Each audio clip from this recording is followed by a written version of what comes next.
In our previous lectures, we already have learned how to install ChatGPT in our Android phone and also how to install DeepSeek in our Android phone.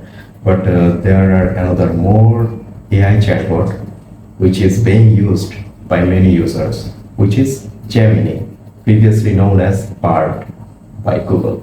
Let's see how to install this in our Android phone. Gemini works as a search integrated AI perfect for multitasking, research, and fast content creation.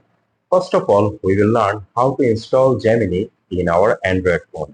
Then we will learn how to use Gemini without installing in our computer web browser. Okay, now first of all, go to Google Play Store.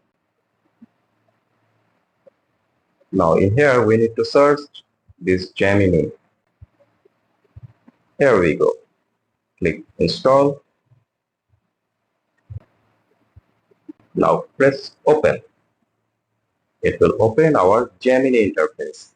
Okay, as I already have an account in my Gemini, but if you see that it is asking for sign in or sign up, just in here you need to use your Gmail to start your Gemini. You can use your Gmail account to start your Gemini.